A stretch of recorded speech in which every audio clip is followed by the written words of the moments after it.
Eu queria saber o quanto que vocês têm ouvido falar sobre o orgasmo masculino. Como é que chegam as questões relacionadas ao orgasmo masculino na clínica de vocês? É possível que vocês estejam ouvindo sobre como fazer as mulheres chegar ao orgasmo. Essa tem sido a grande preocupação de homens, mulheres e profissionais de saúde nos últimos anos. E os homens? Para os homens é fácil, eles conseguem sempre, o homem sempre tem orgasmo. O que o homem tem que conseguir é saber segurar. Saber segurar para ser gentil, cavalheiro, esperar a sua parceira, então ele poder ter o orgasmo dele. Na verdade, quando a gente fala de homem, a gente raramente fala de orgasmo. Normalmente, quando a gente fala de homem, a gente fala de ejaculação. Você já parou para pensar o que significa? A gente reduziu o prazer e o orgasmo masculino à ejaculação? É isso que a gente faz enquanto ciência, é isso que a gente faz como profissionais de saúde. A gente fala para eles sobre a ejaculação. Que a ejaculação tem que ser antes, depois ou no momento em que ele deseja. Então é muito provável que você tenha no seu consultório homens que vão para lá buscando ajuda para que eles possam ejacular no momento em que eles desejam. Que eles possam ejacular antes se a mulher já teve orgasmo, que eles possam ejacular depois da mulher se ela ainda não teve orgasmo ou se ela demorou. E muitas vezes nós, inocentemente, vamos achar que estamos tratando de disfunção sexual.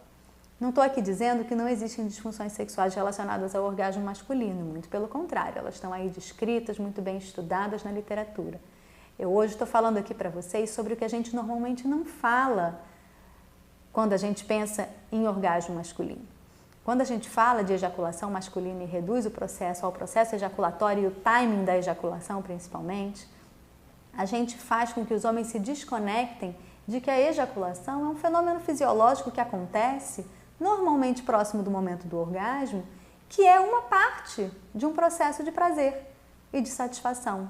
O modelo de saúde sexual feminina valoriza muito a questão da satisfação emocional e física, enquanto os homens ainda são vistos pela ciência como órgãos que ficam eretos e têm ejaculação. E quando a gente fala sobre orgasmo, quando a gente fala sobre o prazer masculino, eu quero convidar você, profissional de saúde, psicólogo, a pensar comigo para além disso. Como que a gente pode desgenitalizar o orgasmo e o prazer masculino? Como que a gente pode permitir que os homens ejaculem e tenham prazer no momento em que eles quiserem? Como que a gente pode criar ambientes sociais e relacionais para que esse homem possa ter orgasmo, para que ele possa ejacular, para que ele possa estar ali com a sua parceria, para que ela possa ter prazer, tudo isso sem nenhum ter que, para que eles possam estar ali de fato vivendo um momento de gozo, de felicidade e de prazer. Então, enquanto nós, profissionais de saúde, continuarmos endossando a ideia de que a gente precisa regular e ajudar esses homens a controlarem o timing da sua ejaculação, seja ela antes ou depois do que ele gostaria, a gente muitas vezes acaba reforçando as mesmas crenças que fazem com que eles se tornem cada vez mais vulneráveis a experimentar ansiedade na relação sexual. E a gente sabe há muito e muito tempo que a ansiedade na relação sexual está muito relacionada com as dificuldades masculinas. Então, quando um homem entra na relação pensando que ele não pode gozar, que ele não pode gozar, que ele tem que penetrar, que ele não pode gozar, vocês imaginam que vai acontecer o quê? Exatamente. Então, ou ele não vai gozar, e aí, enfim, vai se desconectar e não vai ter orgasmo, ou ele vai se desconectar do estímulo físico que está acontecendo ali e vai acabar tendo uma ejaculação que muitas vezes nem vem acompanhada de prazer. Vocês sabiam que os homens que têm ejaculação prematura me contam que eles muitas vezes não experimentam prazer? Muito pelo contrário, normalmente vem com um sentimento negativo, emoções negativas que acontecem nessa hora que poderia ser um momento de prazer. E é claro que a gente pode ajudar os nossos pacientes, e vocês vão me ver aqui muito falando sobre formas da gente tratar as disfunções sexuais, da gente ajustar os timings de orgasmo das parcerias, não tem problema, a gente tem muitas técnicas que ajudam a gente a fazer isso. Mas eu acho que é importante a gente não endossar uma lógica normativa de como as coisas devem acontecer. Primeiro as damas, depois os homens. Por quê? E se a parceira desse indivíduo que está na nossa frente, ou parceiro desse indivíduo que está na nossa frente, precisa de muito tempo de penetração vigorosa? Aí ele tem uma ejaculação prematura? Ou se esse paciente, naquele momento, está vivendo uma crise na vida dele, ou está menos sensível, ou não está tão excitado apesar de estar ereto, né? Não está tão sensibilizado apesar de estar ereto, e aí vai estar na relação durante longo tempo, a parceira ou o parceiro já teve orgasmo e ele continua ali. Quer dizer que esse caminho para ele não foi prazeroso porque ele não conseguiu ejacular?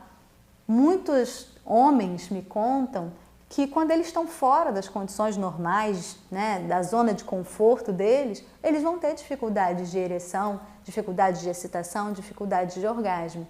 Muitas mulheres também. Mas por que a gente acha que para os homens isso não é normal? Por que a gente acha que eles têm que funcionar a despeito das condições objetivas? Por quê? Porque para os homens é sempre muito fácil? Os homens sempre têm prazer, né? Os homens só precisam conseguir controlar esse tempo para não ser indelicado com as suas parcerias? E acho que quando nós, profissionais de saúde, conseguimos pensar para além da ejaculação e extrapolar esses conceitos para a sensibilidade do corpo e para o prazer, a gente pode explorar o campo do erotismo, a gente pode explorar o campo do prazer sensorial dos homens. Qual a qualidade da estimulação que esses homens recebem? Aonde normalmente? Quando vocês perguntam para os homens que chegam no consultório de vocês, aonde normalmente eles recebem a estimulação? Qual é o primeiro lugar que a parceira encosta? Não é o pênis? Eles percebem que estão com desejo quando eles têm ereção. Eles querem sexo quando eles têm ereção. Eles têm ereção, eles querem sexo. A parceira vê que ele tem ereção, pode começar o sexo. E aí o que ela faz? Pega no pênis. E aí dali parte para o sexo oral. Ou seja, aquele homem fica reduzido a um pênis ereto. Um pênis ereto que vai ser estimulado e que é muito provável que queime a largada. Porque ele já está ereto, ele já está excitado, ele já está sensível, ele vai ser estimulado, daqui a pouco ele vai penetrar, ele já está lá na frente do processo. Será que não dá para a gente espalhar um pouco e ir desbravando novos territórios de prazer no corpo desse homem? E eu não estou aqui falando daqueles territórios tabus.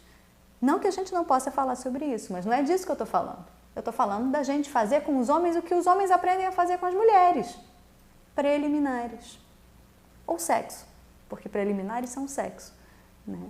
Que a gente possa explorar o corpo desse homem, que a gente possa explorar o membro dele enquanto ele ainda não estiver ereto, que ele possa entender que existe um caminho que é prazeroso e que sim, pode ou não culminar com uma ejaculação, com uma experiência de orgasmo. Da mesma maneira como para as mulheres. E só assim eles vão conseguir entender que existem várias outras sensações e conseguir discriminá-las. Porque os homens que ejaculam prematuramente, por exemplo, eles não conseguem discriminar o caminho do prazer. Quando eles olham, já foi. E quando eles vão ampliando a vivência prazerosa, quando eles vão espalhando a vivência prazerosa no corpo, a gente vai conseguindo fazer eles entenderem cada etapa, cada nuance prazerosa. E aí vai ficando mais fácil discriminar as sensações. Então não é sobre controlar as sensações, é sobre conhecer as sensações. Sobre saber se você já está lá na beirinha do precipício ou se você ainda está lá atrás. E esses homens normalmente não sabem. Por quê? Porque a qualidade do estímulo que eles recebem é muito pobre.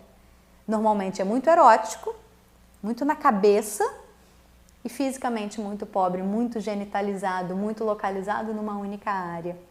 E aí, muito provavelmente, a gente vai ter disfunções relacionadas ao orgasmo masculino.